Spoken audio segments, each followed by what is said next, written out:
Boa noite, pessoal. Meu nome é Edson Galante. Eu sou aluno licenciando do curso de Física do CEDERJ UFRJ, do Polo de Macaé. Estou aqui hoje gravando esse vídeo aula como proposta para a atividade de avaliação presencial número 2 da disciplina de estágio supervisionado. E o nosso objetivo hoje aqui é darmos continuidade à nossa aula de dinâmica, que é pautada basicamente nas 3 leis de Newton. Conforme vocês devem lembrar, na primeira aula nós falamos sobre a primeira lei de Newton, que é a lei da inércia, né? Só para recapitularmos aqui, o que seria a lei da inércia? A lei da inércia é basicamente a tendência do corpo a se manter num determinado movimento, né, sem aceleração, ou seja, numa velocidade constante, ou então estático. E aí nós explicamos sobre algumas situações que acontece a inércia, né? E aí nós falamos, por exemplo, no caso de você, por exemplo, entra num veículo, num determinado veículo, e você se senta, está ali parado, quando ele parte, o que acontece? A tendência do corpo é ficar parado, ou seja, o seu corpo é jogado para trás. Né? Ou uma segunda situação, você está, por exemplo, dentro de um ônibus, e de repente o motorista dá uma freada mais brusca, qual a tendência? A tendência do seu corpo é ser jogado para frente. E por que acontece isso? Por causa da tendência do seu corpo a continuar o movimento, né? Então nós tratamos dessa situação. E tem uma situação também, né, que a gente falou por alto, né, devido ao tempo, que foi uma situação, por exemplo, você está no veículo e, de repente, esse veículo ele vai fazer uma curva, e o seu corpo ele é jogado para a parede do veículo. E por que isso ocorre? Né? É a tendência do seu corpo ser mantido uma linha reta. Né? Pois bem, no movimento de inércia, nós não temos o elemento força, ou seja, a força resultante ela é nula, ela é igual a zero. Entendeu? Então, o que acontece? A velocidade ela se mantém constante. Né? É o que nós chamamos de movimento retilíneo uniforme. Tudo bem? Então, hoje, nós vamos falar sobre a segunda lei de Newton. A segunda lei de Newton, ela é conhecida também como o princípio fundamental da dinâmica. Né? E hoje nós vamos falar sobre um elemento que vai compor a nossa situação agora, nosso movimento, que é chamado a força, e a partir da força nós vamos ter outro elemento inserido nessa situação, que é a aceleração. Então, aqui, nós iniciamos aqui com um bloco, vocês estão vendo aí, representando, né, o nosso corpo, né, o corpo que a gente vai estudar aqui. Ou seja, e essa seta ali indica que tem um F, você tem uma F aqui, um F com a seta em cima, ele significa o quê? Que a força é um vetor, né? Ou seja, ela tem uma direção, ela tem um módulo e ela tem um sentido, certo? E aqui pergunta, o que ocorre com a velocidade do corpo? Ou seja, quando nós vimos inércia, né, a, a força resultante é zero, não tem nenhuma força atuando, logo a velocidade ela é constante. O que acontece quando você tem uma força agora atuando sobre um bloco, sobre um corpo? Essa velocidade ela vai ser alterada gradativamente, porque nós teremos um aditivo, que é a aceleração. Certo? Então, aqui nós temos aqui uma explicação.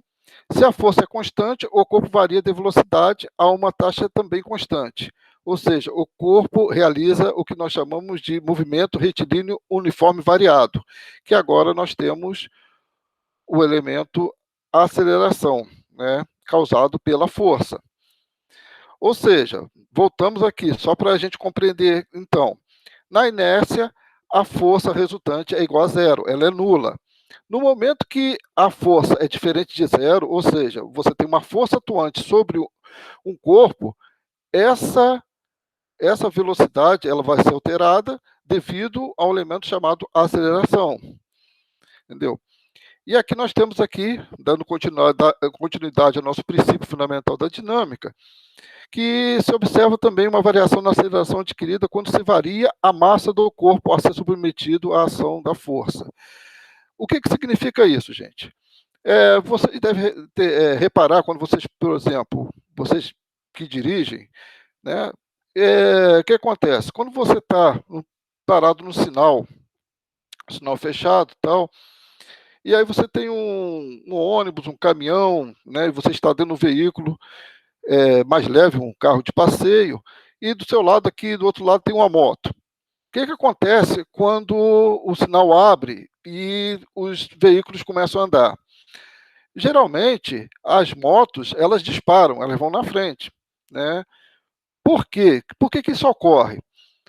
Por causa da massa, né? Você tem um caminhão, você tem um ônibus que é bem mais pesado, logo, a aceleração, ela vai ser a mesma aceleração, só que a movimentação desse corpo vai ser mais lenta, justamente por causa do quê? Da massa, né? Ele é bem mais pesado, a grosso modo. Então, aqui, ó, se tornarmos a intensidade da força maior, o corpo sofrerá uma variação de velocidade em taxa ainda maior. E agora nós estamos falando da questão da força. Ou seja, se a gente aplicar uma força maior a esse bloco que nós estamos vendo aqui, logo a aceleração dele vai ser maior, entendeu? Então, a aceleração ela é maior enquanto maior for a força, e ela é menor enquanto maior for a massa. Isso é muito importante. Ou seja, ela varia de uma forma maior, a aceleração ela varia de uma forma maior em relação à força e de uma forma menor enquanto maior for a massa. Isso é importante a gente ter ideia sobre isso. Lembrando que, mais uma vez, a aceleração e força são duas grandezas vetoriais, né? Aqui. Assim, pode-se concluir que um corpo submetido a uma força resultante diferente de zero adquire uma aceleração inversamente proporcional à sua massa. Isso aqui, então, é o que nós falamos até agora. Ou seja, a força ela é inversamente proporcional à sua massa, enquanto maior for a massa, né, menor vai ser a aceleração, e ela é diretamente proporcional à força. Quanto maior for a força, maior vai ser a aceleração. Aqui nós temos aqui, né, a título assim de ilustração, como é um gráfico, né? Aqui nós temos um gráfico de força-aceleração, ou seja, aqui nós temos, enquanto maior, vocês podem ver aqui, enquanto a força for maior, ela for crescendo, a aceleração vai crescendo também, porque são grandezas diretamente proporcionais, ok? E aqui nós chegamos à nossa fórmula aqui, conhecida, né, na segunda lei de Newton, que é justamente isso aqui, ó. Força resultante é igual massa vezes aceleração. Então, aqui nós temos aqui uma observação importante, que o vetor aceleração aponta na mesma direção do vetor força resultante, entendeu? Então, elas sempre têm a mesma direção.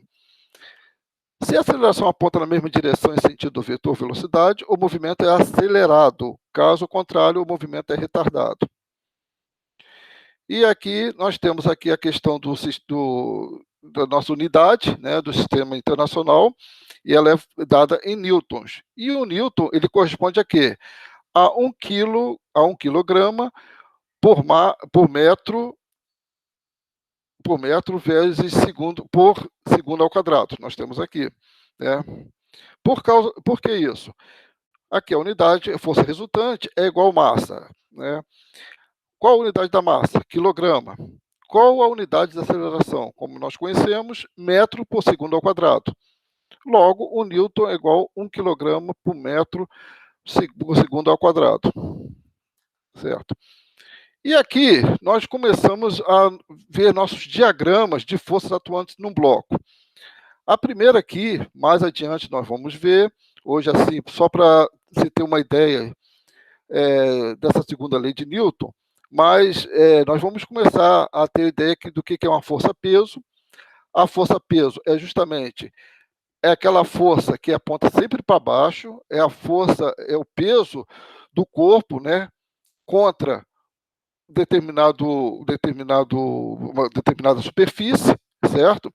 E quando essa superfície ela é impactada por um bloco, por exemplo, igual nós temos aqui, o que acontece? Ela reage.